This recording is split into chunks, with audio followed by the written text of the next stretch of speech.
to focus, your energy, your time, your effort? Well, of the three things that you mentioned there, form our own bank, form our own companies, and engage in politics. Your own companies, I don't understand exactly what you mean by that. But if you're meaning that, create your own companies in relation to a new economy, it's not really possible to do until the new economy exists. And basically, all we're doing in this transition is we're getting rid of the banks that are. Now, I sent you the latest copies of the draft for our mandate for absolute mathematically perfected economy and absolute consensual representation. Now, that I know it's kind of a lofty document to get your brain around, but it's in itself it's a proof of singular solution. It's a proof of the crimes against us, and it's a means of this immediate conversion in a mathematically perfected economy, in which all we're doing is we're taking our existent debts, counting all prior payments of interest instead toward principal, and then revising the schedule of payment to one which equates to the rate of consumption or depreciation of the related property. That's all the transition requires. So in our last meeting we discussed this need for software, which is the so-called bank, but let's call it what I've called it, a common monetary foundry, so that we distinguish this ourselves from this idea of a bank. We are not a bank. We are not the same thing. And I object to that, and I think the people that we want to teach what they need to understand to go along with this. I think it's a bad practice to use former terms which the usage applies to something which is very different than what we're doing. So because it just lends to confusion. Well, you're just going to be a bank, then you're going to charge the interest. People make simple assumptions immediately, so I prefer to keep my terminology very pure and exacting. So being as we're exposing banks as the criminals, we're not going to be a bank. The politics part of it, here's how I see this happening myself. We're doing our darndest to find someone still who can host us in such a way that we can support traffic for this, the rates of signatures that we may get to support this, initiative, worldwide mandate for mathematically perfected economy and absolute consensual representation. And in this, we've schemed out all the ways to handle every situation that a person may be confronted with in asserting their sovereign rights to these things, mathematically perfected economy and absolute consensual representation. So I see this being the ultimate strategy, and it's not a recent idea. This is a matter of last week I was very pleased to learn that several of you are software engineers. When we have a software engineering objective, there's ways of scheming out, what we're trying to achieve, the ways that it can be achieved, what can defeat that, why it isn't as efficient as something else, what is the ideal path here. And so the strategy behind this mandate is one that's been crafted in such a way. In other words, if something might be able to obstruct us we're circumventing that. And under United States law, the people actually, although this has never happened before, the people, well, it has happened in certain states, but not according to the standards that we're asserting here. The people haven't authored their own constitutional amendment, except in the founding of our country, which was a fact then for sure. So this is a like event. I don't personally see that we could create our own bank, that is a private bank. Its natural position is rightly a part of government, that is a representative government, which represents all of us by one common principle. So, in fact, I believe that we have to create this common monetary foundry. As far as your third point, politics, how it might relate to current government, what we could do, you described to me, for instance, the formation, the events surrounding the formation of this Best Party and this election of this new mayor of Reykjavik. It's possible that he might be quite a smart fellow, and he could be encouraged to participate, actually even spearhead this movement. In truth, it would be ideal if we could get existing government to recognize that we are right. Now, we can have confidence in that our arguments are the prevailing arguments.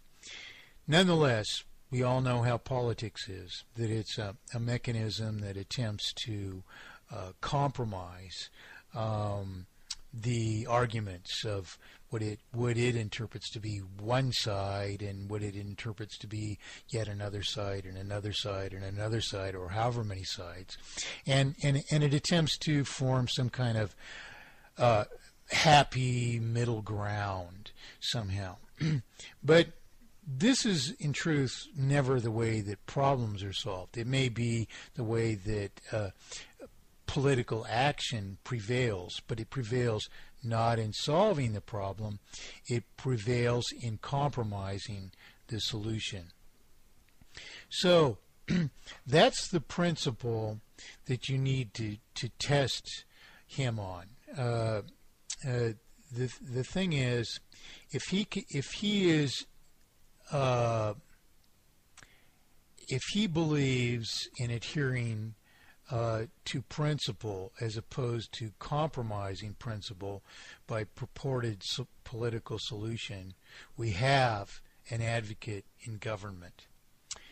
And so the idea would be to educate him as immediately as possible on this fact of singular solution. And of course, I would be very pleased to engage with him on your behalf in conference, one-on-one, whatever the case may be. So this is a potential political route which would be most expeditious. Let me give you an analogy. If in the United States the entire Congress, the President, and the judicial branch of federal government all of a sudden woke up tomorrow morning, heard one of my radio shows or something, and they decided, they woke up tomorrow morning, all of them confirmed in establishing mathematically perfected economy, then by all means, this would be the way to do this. They would enact this mandate for mathematically perfected economy and absolute consensual representation willingly then. The problem is these people are not truly advocates or representatives of the people. So our task, in effect, is to feel them out. The government in Iceland, being as this new government, was developed in a different manner. In other words, you explained to me how this fellow who's now mayor of Reykjavik, was joking about the faults of the present, the prior political machinery. Now he's been elected, but what has he accomplished? Has he established a true monetary solution for Iceland? Well, we all know that's not true, and we also know that while a comedian is often excels at their craft because of great insight, nonetheless, that doesn't mean that this man will prevail in adhering to the principles which will serve Iceland. So we have two possible results of attempting to apprise him of the fact that there is one and one only solution to our problems. We have to convince him what the problems are, and if he's truly a pragmatic man, he will understand indeed that very quickly even that there is one and one only solution. Now, on the other hand, he's in a political position now. Power warps people. We know this. I don't mean to say that it's warped him necessarily. I don't know the man. I've never had a discussion with him. But the fact that he criticized the prior government is a very good sign.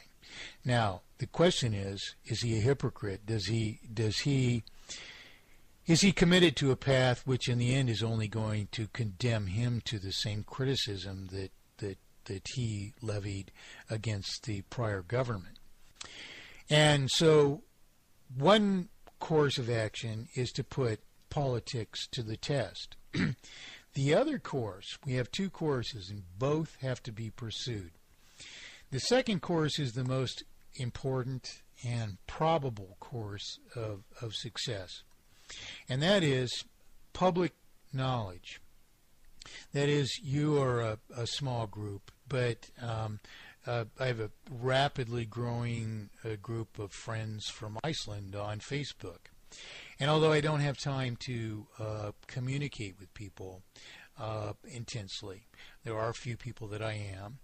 And what I'm finding is that you are a remarkably intelligent, isolated populace in the world, which appear to me to be very, very, very largely disposed to doing the most elegant and dignified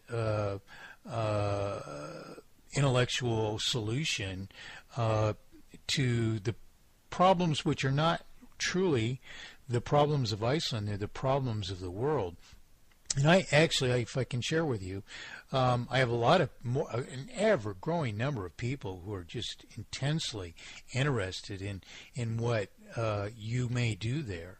I was schooled for better than an hour already today that Mark Giles in England, for instance, believes that Iceland is the most likely place for a solution to actually first happen. So what I'm saying by that is that there's people in all different parts of the world. Many people in Australia are following this closely, who are looking, in particular with admiration to Iceland, for Iceland, to Iceland doing something. Now, the second route that has to be pursued is the most likely route, is just to spread the word amongst yourselves that there is one solution. We covered this in our last meeting. The archives are online. You can send all your Facebook contacts and tell all of them to mail all their contacts in Iceland. You have to listen to this program. You have to listen to the first 8 programs, or you have to listen to the first program, whatever resonates with you, because we cover this issue in many ways. But if you bring everyone else up to speed, what you're doing there is two things. You're developing a tremendously potent public awareness, which those in power know that they cannot challenge if indeed they actually oppose you. They also know that they can